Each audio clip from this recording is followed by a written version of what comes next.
Hi friends, welcome to the Very Occasional Podcast with Morgan Quaid, now with added citrus so you can really get your lemon on. This episode features the wondrous Sheydin Dew, an illustrator, writer, comic artist and mixed martial arts kick puncher. You can find Sheydin's latest work at sheydinart.com, featuring issues 1 and 2 of No Man's Land, some beautiful art pieces and more. Before we get into the show, don't forget to like and subscribe to the podcast, because if I can get my channel to 500 subscribers, my uncle is going to send me his old hairpiece.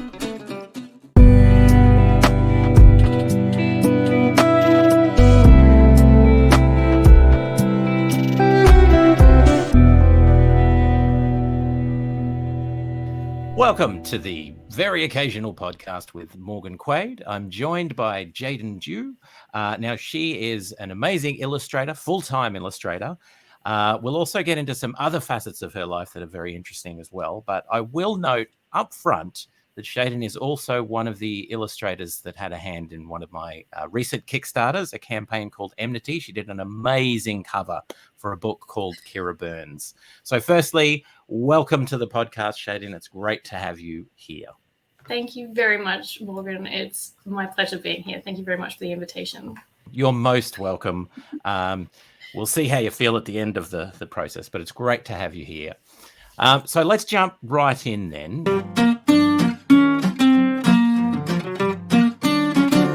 Your creative journey in terms of illustration and interior, sort of pages for comic and comic art and all that sort of stuff. Where did it start? Where did your love of drawing and illustration begin? Ever since I could hold a pencil, essentially. I have vivid memories of scribbling patterns on my mum's wall in my childhood home. And then it then progressed into loving illustrations in children's books, particularly from Shirley Barber, the bedtime stories. And then that progressively turned into love for manga. And then later in life, I then delved into the world of Western comics and developing my own. So, wow, okay. So you were one of those kids that was scribbling on anything that you could find, scribbling on the walls. Essentially, I still have a bar stool from my childhood home that actually has like carvings into it that we still own from when I was about 8, I believe. So I was into carving and interior design, apparently. So. And were your parents kind of, that's great, that's fun, really cool, or was it a bit more, can you please stop destroying the furniture? Yeah, very much so. Right, yeah. So they were normal parents then. Yes, that makes sense. Especially when I got my hands on my stepdad's construction diary. He's like a construction manager. Oh, right. And so when I used to fill in the pages in his diary that didn't have much pizzazz, quite interesting when you opened it up at meetings, I think. And the same goes for my mum, who was studying at the time at university. All of her assignments were handwritten, and I just thought I'd add a few sparkles here and there.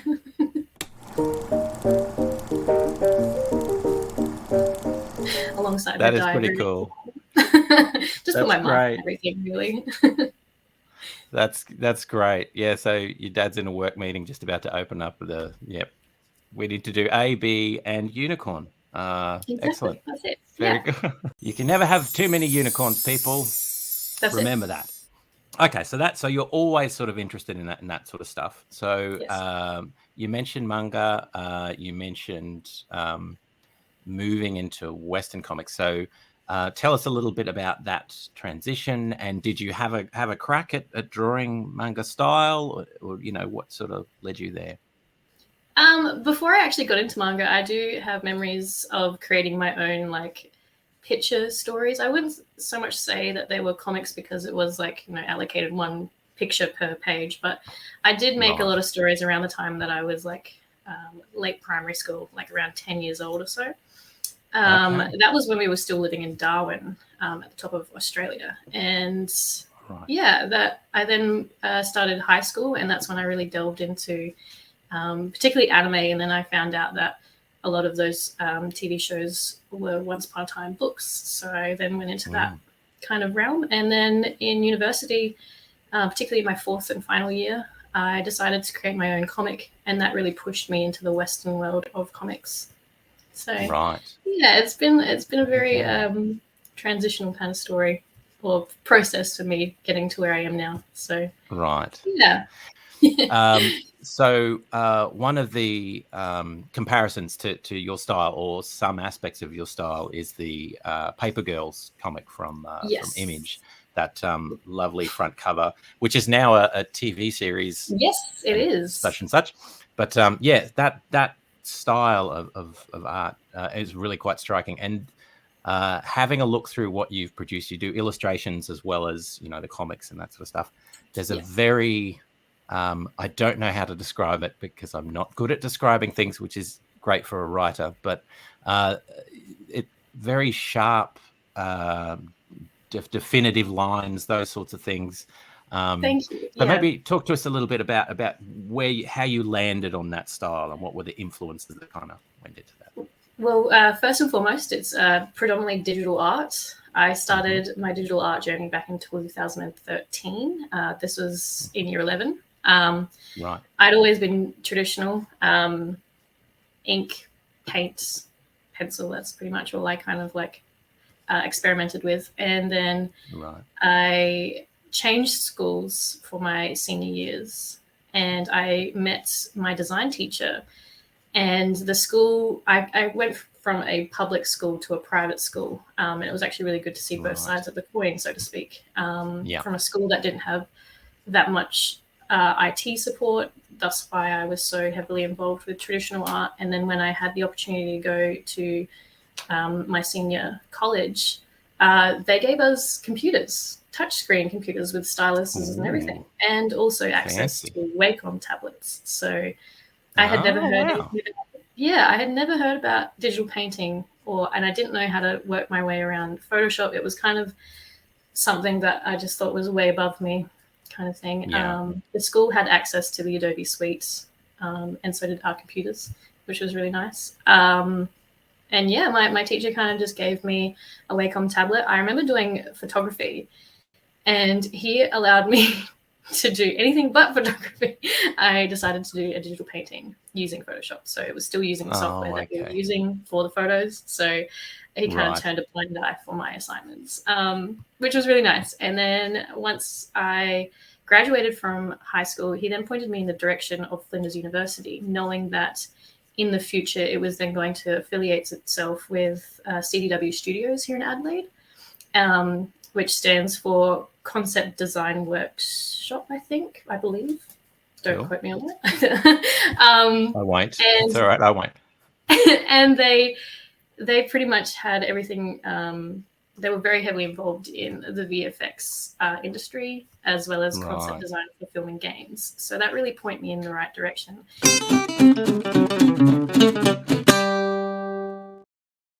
Hi, I'm Sheydin Dew, and you're watching the Very Occasional Podcast with Morgan Quaid.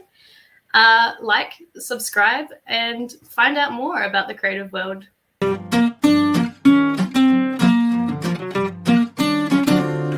In university, I remember for a short time doing digital paintings nearly every day. I think that was around late 2015, maybe early 2016.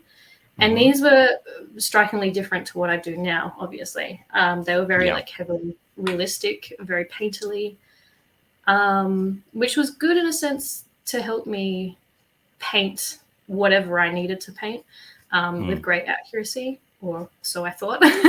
And that then developed into something I was like very happy with, but it didn't quite fulfill me creatively. I definitely wanted to have something that kind of jumped off the page and kind of stopped people while scrolling, I guess. And that's when I started posting my artwork on Instagram more heavily. I was heavily inspired by Loish Venbali.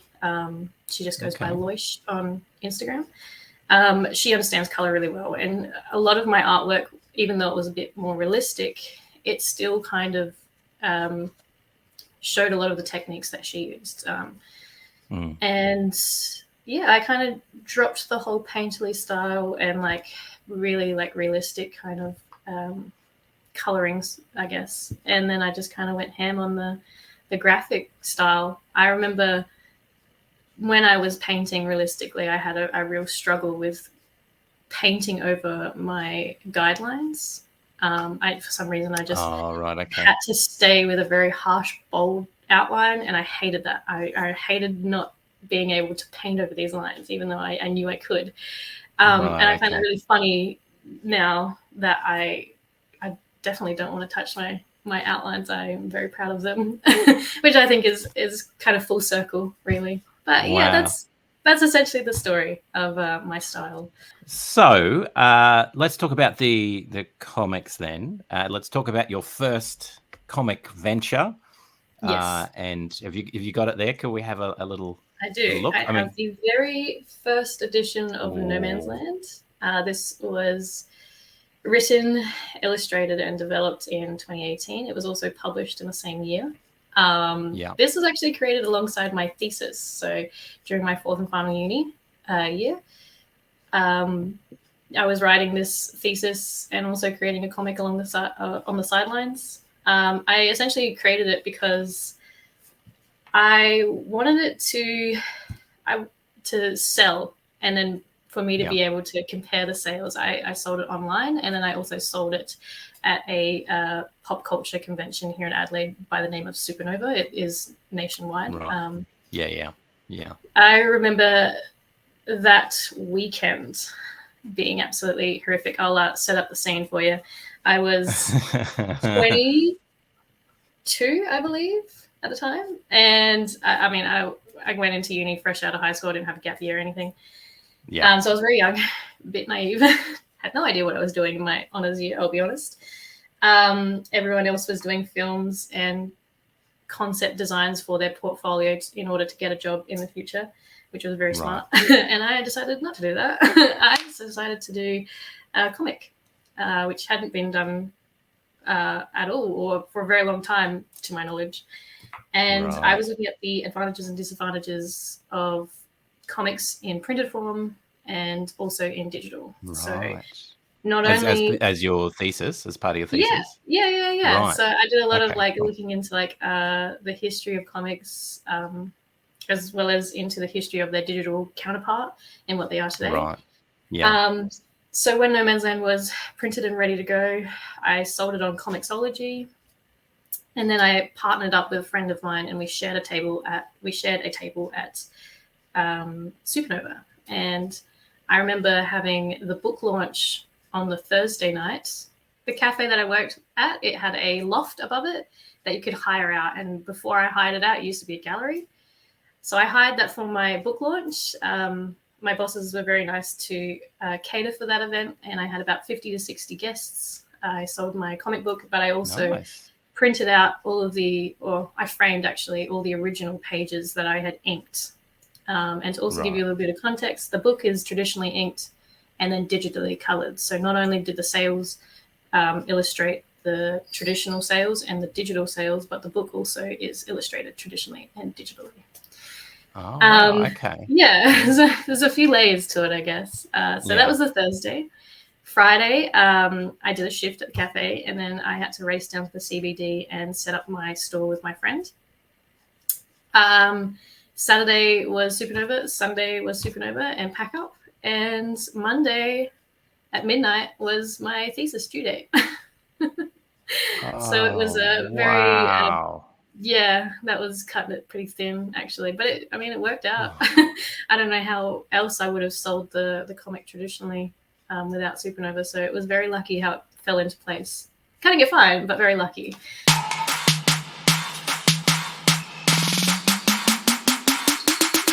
That was 2018.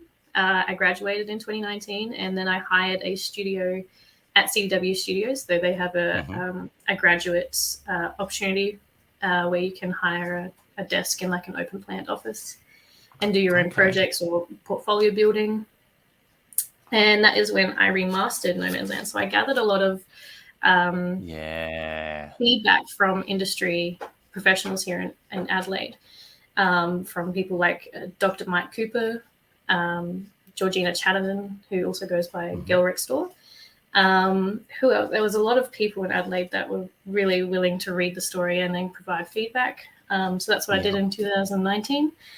I believe I still went to the Supernova that year, which was really nice to kind of re-emerge with something new. Which was really, really interesting, actually, how it was like taken. I think it was received really well. Obviously, 2020 was 2020.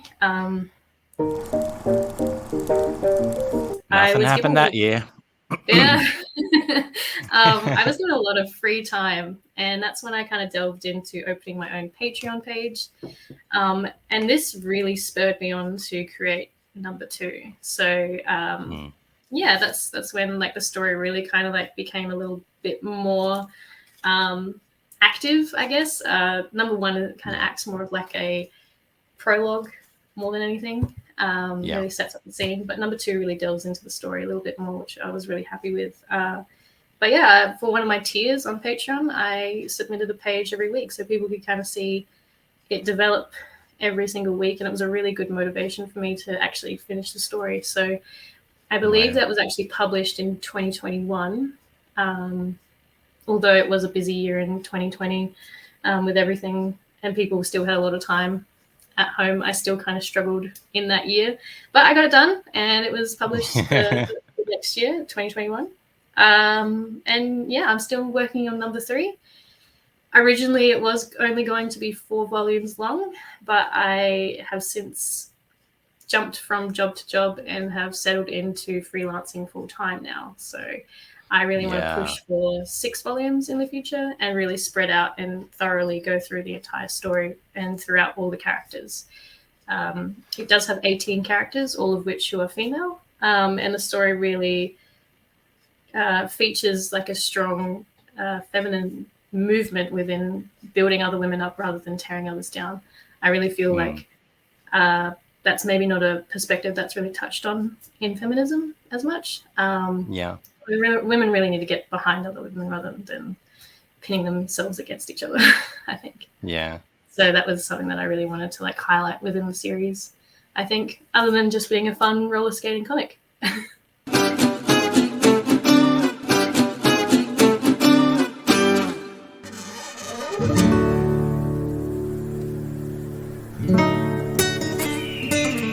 never knew my father. Heard a lot about him, though. But I never actually laid eyes on the old boy. Rumor is he's still around, skulking in the shadows somewhere, stirring up trouble. Not sure what I'll do if I ever catch up with him.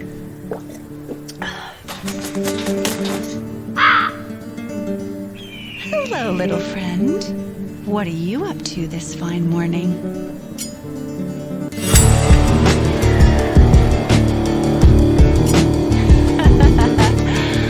Breakfast.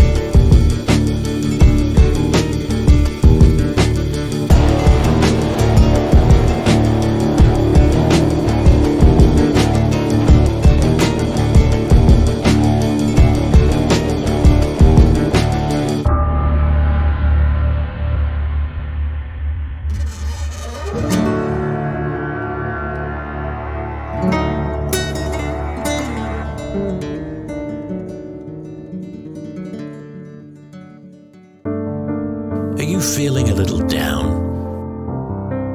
Tired of reading the same old books again and again?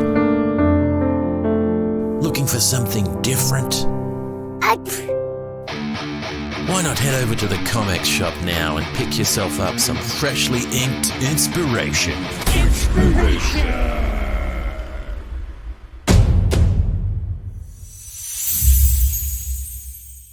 Every time I'm at a market here in Adelaide, a local market or events, sporting event, my elevator pitch to them is that it is roller skating turf wars, essentially. A lot of people who know the game Jet Set Radio might see similarities in the story as well as the artwork, maybe. That was another huge inspiration for me. Color-wise, I think they're very creative. But yeah, essentially I just wanted to like make a turf war kind of story and just add rollerblades to it. In Jet Set Radio, they kind of go around and they spray paint their own mark on different places within this fictional world kind of thing. Right, so I kind of drew upon that, but then also wanted to mix in obviously the different perspective of feminism in there. So yeah. Great. Essentially. And you can that's a good pitch. That usually when I'm asked for a pitch, it goes on for many words. Yeah. Mine did too. It's hard to do because you don't want to be reductive, and it's the old it's Blade Runner in a kitchen. It's 12 angry men on a boat. Like that whole thing. It's too reductive. Anyway, so is there a time or an occasion where there's been a failure that you've experienced that you've really learned from, or that something that you learned from someone else's failure, or how they got up again afterwards, or something that's kind of helped you really focus and get back in and really push? Because talking to other indie creators, we all have this similar thing. It's a bit of a grind, and it's hard work, and you get knocked a lot. That's the question. It's a really good question, I think. I'm trying to think of a time other than when I remastered the first one. Obviously, you are your own worst critic, but I really pushed myself to get as much feedback from the first one. And although it was really hard to kind of stomach because I had just poured a lot of effort into not only writing a thesis, but also developing a comic book that I don't think I would have ever thought I could do the year previous. I think that was really hard to swallow. But had I not done it, I don't think I would have actually pushed on through with the rest of the series like I am now. It's unrelated to comics, but that's cool. I did do a mural in 2016 at Flinders University. And it was the first time ever doing a mural. I was working with another friend, and we kind of split the roles. So I did a lot of the design, and he worked on a lot of like the finances. So we were given a budget to buy all of our supplies and whatnot, and he did a fantastic job. I guess we kind of got a bit lost in the design, and we were so eager to start. We used the entirely wrong materials for it. We didn't seal it properly, and it was outdoors, so it did fade a lot. No. But it was actually quite interesting watching it age, because I was in my second year of uni. By the time I graduated, it had just almost faded to white, and it was really sometimes uncomfortable to hear. But the uni was, thinking of like repainting it, and it was very interesting because when I went to uni, I had 3 goals in mind as an 18-year-old, and those 3 goals were to finish my degree, which I did, and then also went on to do honours, which was a really good journey for me, I think, just to go a little bit further than what I figured I was going to do. Yeah. To leave a mural, I remember in the humanities area, it's like a big courtyard, and they had a whole heap of murals from, I have no idea when from, but they looked pretty old, and like I was just, wow, it'd be cool if I could like leave my mark. Do one of those. Yeah. And I'd never done anything like that. And my third goal was they had a magazine there for the students, and a lot of the students were on the editorial team. They had students who wrote articles, and they had students who did photography and illustrate. And I was like, oh, that'd be awesome if I could contribute something and have something published. Yeah. And I actually stayed with the magazine for about 5 years. So I was still an alumni. Oh, great. At the time that I decided I'm going to move on and leave my place for someone else who's actually studying. And then when I had the opportunity to do the mural, I definitely didn't want to like let anyone down, especially myself, but it was interesting to see it age. And although people were like, oh, like, why didn't they seal it properly kind of thing, I think it left an opportunity for other people to that's it and start again. So that's where you say the whole it's a piece about transience and the need for change. That's what I meant. I don't know, it's just, I guess like what Bob Ross says, it was a happy accident and left an opportunity for someone else. after I left. So yeah, and I don't think I would change it. Although it was very hard to stomach. I remember, I think it was in my last year, and they had started an art group. And I had gone in without any other friends, and they were like really just trying to start up a committee kind of thing. And they were thinking of projects of, what can we do to like create a little bit more art around the place. And somebody suggested repainting the laneway, which I had done. Somebody else piped up and said, yeah, like it's really not That thing's aged. terrible. I was sitting in the corner, I'm like, oh, okay. But it's fine. Oh, that's horrible when you're in the it room was at the as time, well. but now I kind of sit back and laugh at it a little bit. I mean, Yeah. That's bad. not to build myself up a bit bigger or anything, but it was nice to be paid for it at least. So Yeah, if it wasn't done and for nothing. in uni as well. That's Exactly. pretty It was amazing. a great opportunity. So I really didn't lose anything from that. And if anything, it provided a new opportunity for someone. And I'm glad that it's going to be repainted. I'm actually not sure if it's still there or not. I'd probably have to like venture back and see how much it's aged more if it has. But it would be nice to see if somebody had. Yeah. It would be nice to go back and see if somebody had actually turned it into something new. I think it definitely deserved it. Yeah. Wow. Yeah, that's a good one. That's a really good one. Thanks. Because it hangs around a bit. Like it's not something you can just hide. People are going to see it. Yes. Yeah. That is a really interesting one. But yeah, it's all, it's transience and everything changes and moves and all that. It's about the universe and the cosmos and all that stuff. That's it. So I don't think people should be afraid of failure. If anything, that's where you learn the most, I think.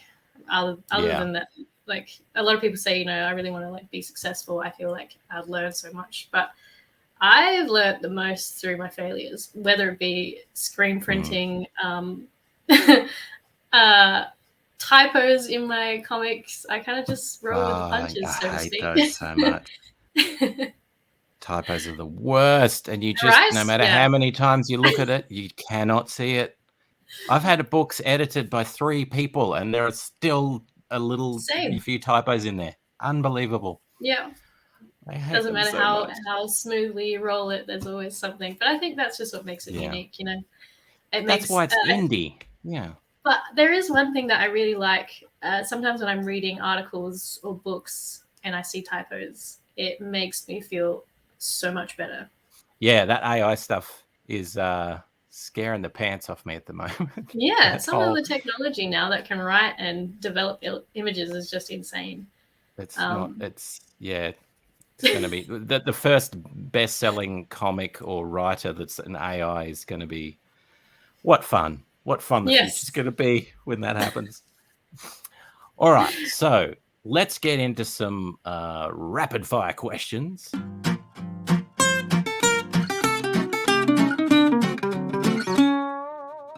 You only get to choose one: Star Wars, Star Trek.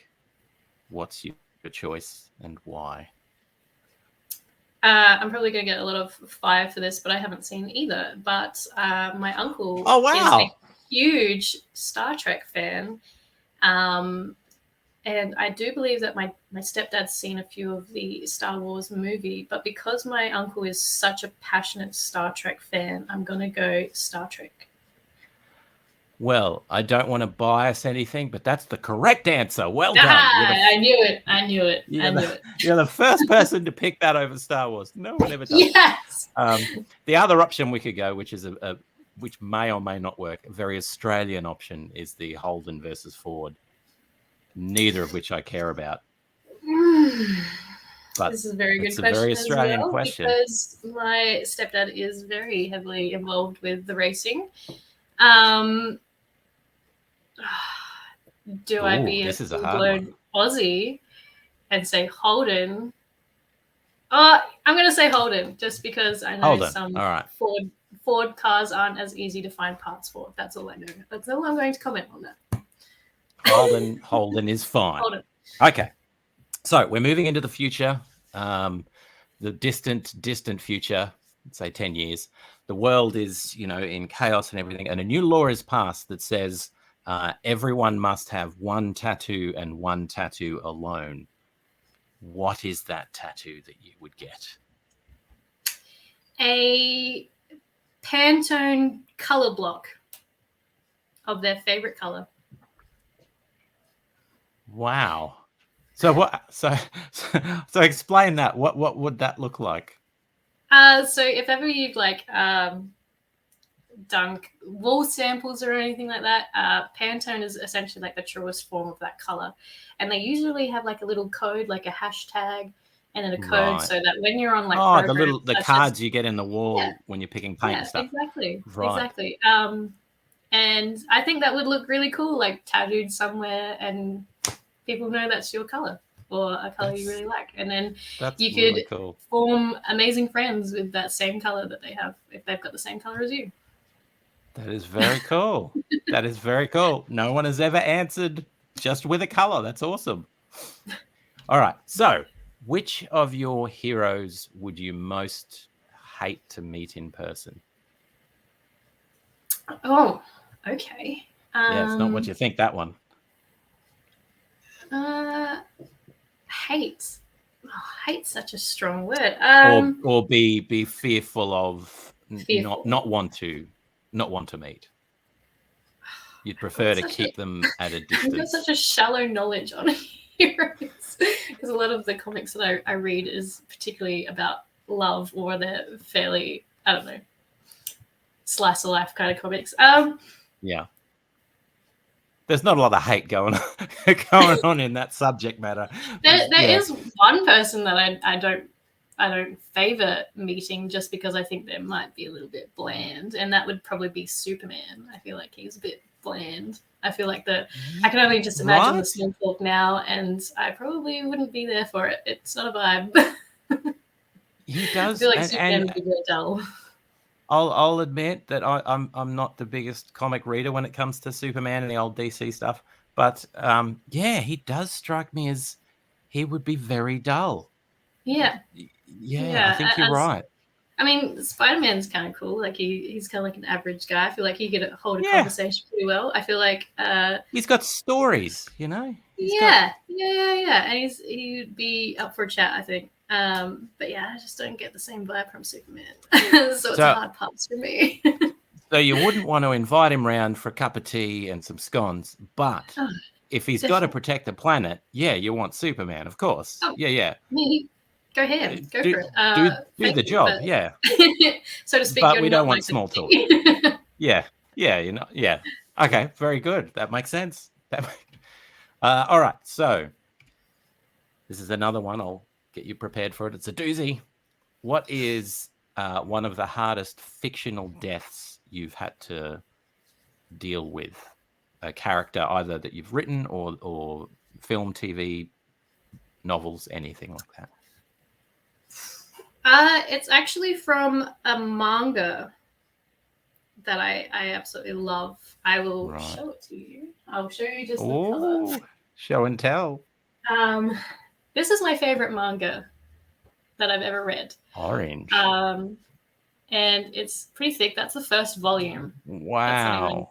That's half of it. And that is huge. I don't want to spoil the ending. But essentially there is a group of friends, and they're all living their lives in their mid to late 20s, and they all mourn over their friend who sadly took his own life when they were in high school. And they all kind of like reminisce about a quirky science teacher they had who used to talk about parallel worlds. And they said, wouldn't it be fun if we like wrote our younger selves a letter and tried to help our friend who passed away. And they do it successfully. And it goes through the story of how they help their friends through this particularly hard time. Wow.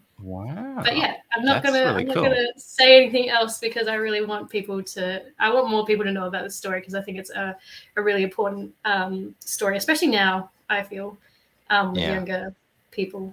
So yeah. But that's really cool. It has a death in it, but it's not what you think. That's all I'm going to say. And that was something that really tore my heart out. So that's fictional. There we go. And for those Yes. that are just listening and not seeing, first of all, get onto YouTube and watch because it's way better. But secondly, the series is called Orange. Orange. Yes. And Sorry, I the didn't say that, did I? It's Orange. cool. And Yes. the tagline to it is "Aren't you glad you read this one?" That's a terrible Oh, joke. God. I may cut that It's joke. very bittersweet, and I was very glad that I read it, but at the same time not. But yes, it is called Orange, and it's by Ichigo Tanaka. Cool. And I highly recommend reading it. It's also And it an looks anime like a as well. decent read too. Like It is. Yeah. It's great. It's also an anime as well, so if that's more your jam, I definitely recommend giving it a sus.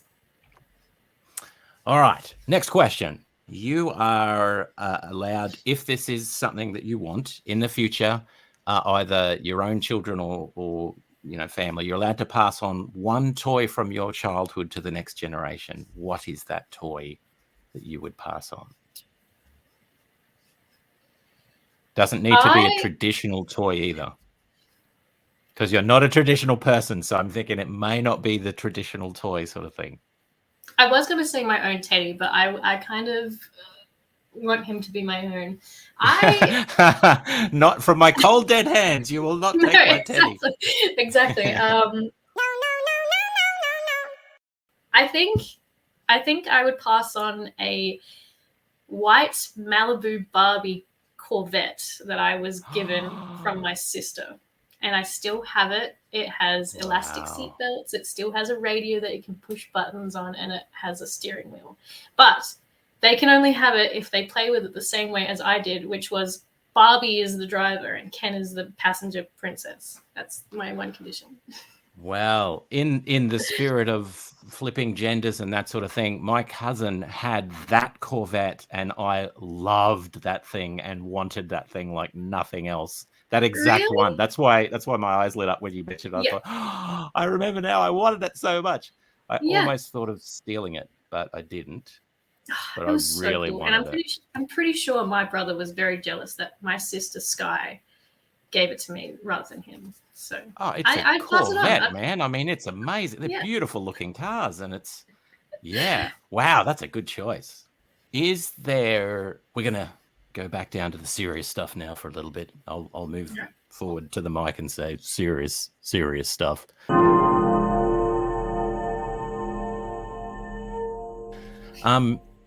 So is there an idea or a concept that you have thought of or been sort of toying around with, but it's either too traumatic or difficult for you to tackle, and you've kind of just, it's there, but you're not ready yet, that you're willing to share as well?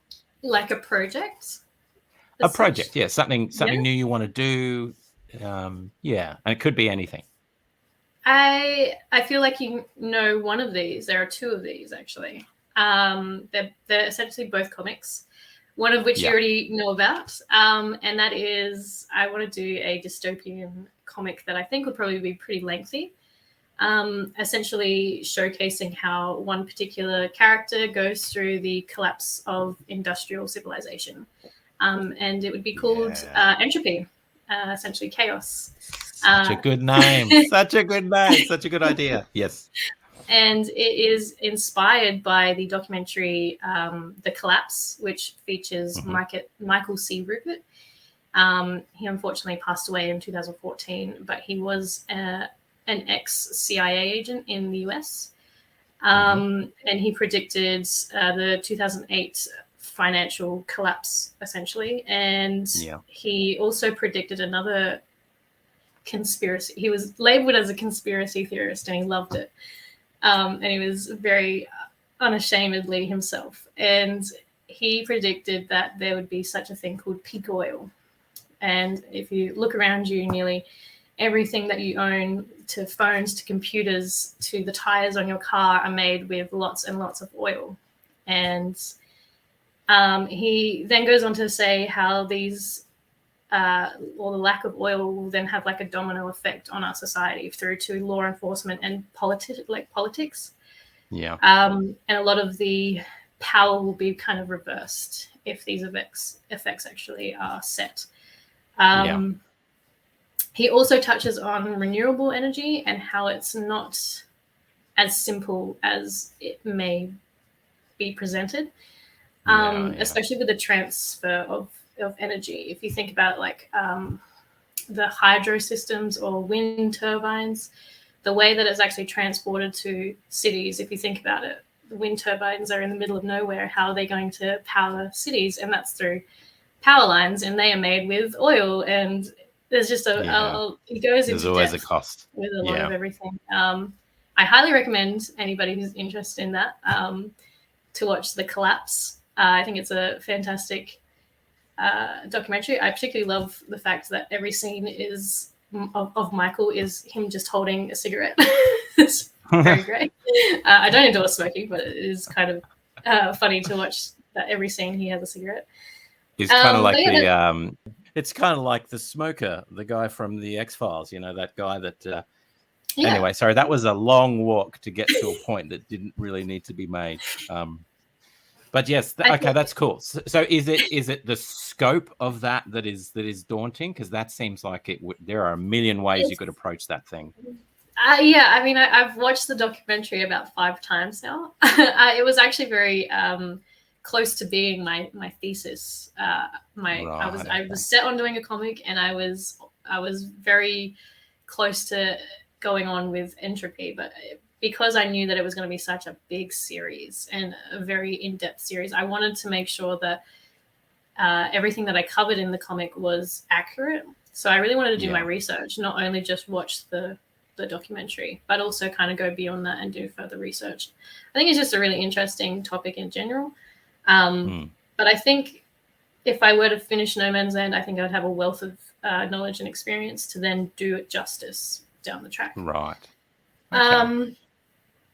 The second project that I really want to do, as you're also aware of, I'm heavily into mixed martial arts and things like that. There is a particular story that I want to get into, and it's kind of flipping gender norms again. And I really want to create a story where a woman teaches a man how to fight for himself. So I think that would be kind of an interesting topic to go on. Yeah. The title is still to be announced. I'm really not sure how I'm going to publish it. Maybe a webtoon. I'm not sure. It's very early on in the stages, but I think that would be a really fun comic to go ahead with. Yeah, you could play with a lot of the stereotypes and things. That would be really funny. Yeah. And I think that one would be a lot shorter as well. I don't really see that one kind of dragging out a little bit. So that'd be a really fun, maybe in between projects. Just to blow off some steam, I think, after maybe No Man's Land.